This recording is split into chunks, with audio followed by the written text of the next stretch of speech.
if they don't want her, that could have a big bearing on whether or not he goes back to that company. I think that's a big part of this equation. And I mean, and obviously they've showed us they did absolutely zero with her.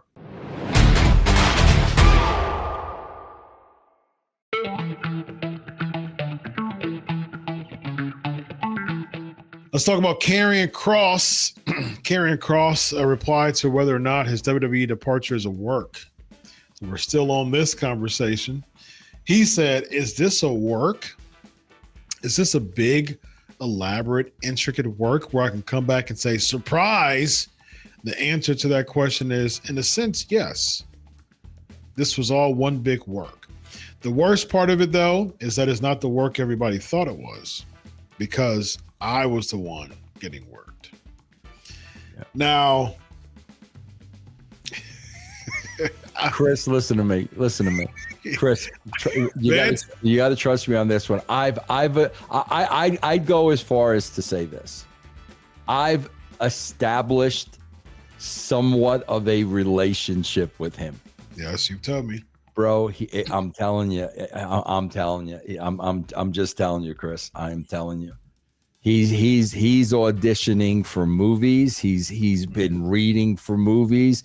I mean, I know he's up for at least one part now. I mean, that's what he's really concentrating on. He's really concentrating on a movie career and a career in Hollywood. I'm telling you.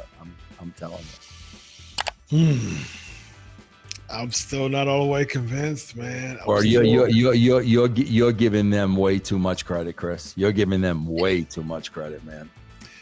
I don't think I am, because I even if he came back, I'd be like, ugh. Like, I mean, I like Kross. I mean, as you know, I'm a big fan of Karrion Kross. I think that he's smarter than the business. I think he's similar to Bray Wyatt as being smarter and a more creative mind than the business has for him. But it's like, money talks, man. If the money's good, the money's good. And I just, let me say this. And we've had conversations. You and I've had conversations about this. I get it.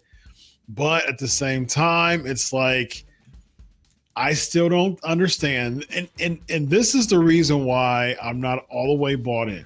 All right. As far as if this is completely not being a work. Now, I will say this.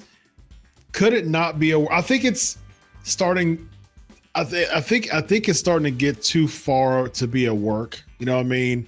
But I wouldn't be surprised if he comes back at the Royal Rumble or something like that and makes that big pop return. I personally wouldn't be surprised. Now, could they have had something for Kross and said, it's the train has left the tracks at this point and we can't bring it back. And they just kind of, just went away from any type of creative plans. Possibly. I think that possibly could have happened.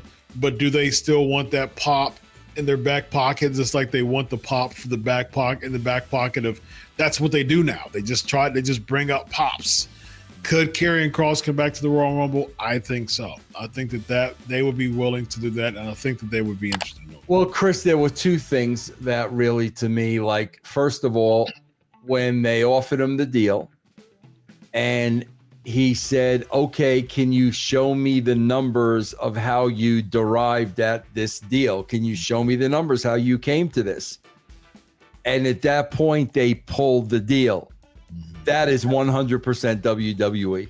That is 100%. That is them saying, we offered you a deal. How dare you? That is them 100%. Here's something else that comes into play, bro. This comes into play big time. His wife.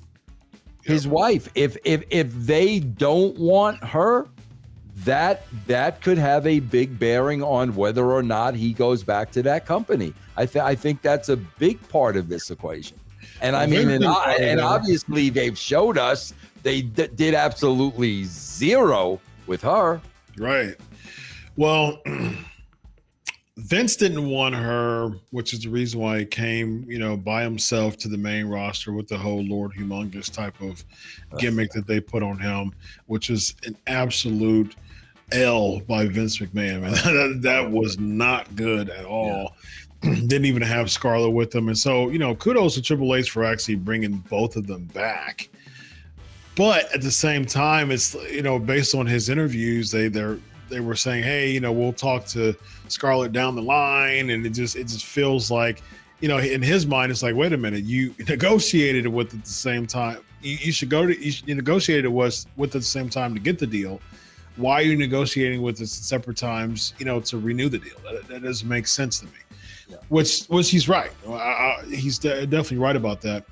It just doesn't seem as if WWE, and this is what got me even more to saying, oh, I'm not going to push all the cards in the middle and saying, okay, I'll concede it's not a work. I'm not doing that yet because you didn't even finish any type of legal stuff when it came to Andrade. And right after he was released, they brought in Andrade. And Andrade, fantastic athlete. But as far as just overall fan interest, Karrion Kross by a mile. And so you're bringing in Andrade and not bringing in Kross.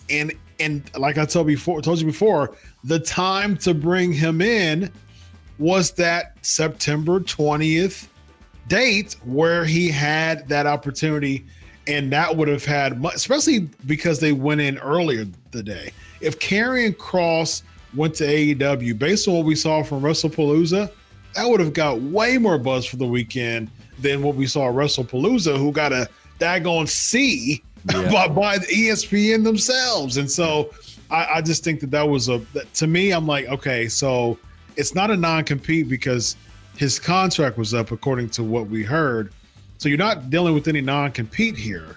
So why aren't they making the move to bring in Kross? It doesn't make sense to me as far as why Khan isn't doing that. So until he gets into a big name promotion, another big name promotion. I know he did a couple indie appearances, but to me, the day that he goes to another big name televised promotion is the day to me that I'm like, okay, cool. Here we go. It's no longer a work. Until then, I'm not putting on my cards. What about a movie?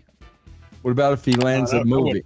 I wouldn't do it. I mean, it's a movie. I mean, like they'll give him WWE give people opportunities to do, movie stuff. They've been doing that. And so that wouldn't, if this whole thing was a work, which to me, I'm like, WWE doesn't even have the creative juices to make it make sense anymore. Because the Seth angle was a work, and that was just for a few weeks. He pretended he had a bum leg, and he came back, and that was the work that they have right now. So I'm like, they're not even holding. That's why I think, to me, the train went out the tracks. They probably had something for him, and then the train went out the tracks, and they just like, we're not going to bring this back. You know what I mean? So if he had a movie, that still wouldn't cause me to think that it's not a work or wasn't supposed to be a work. And now they're like, we don't have any plans for you, but we do want to bring you back at the Royal Rumble. That's where I'm at with it right now. So this guy right here is Vince Russo. I'm Dr. Chris. This is Writing with Russo. Have a good night, everybody. So long.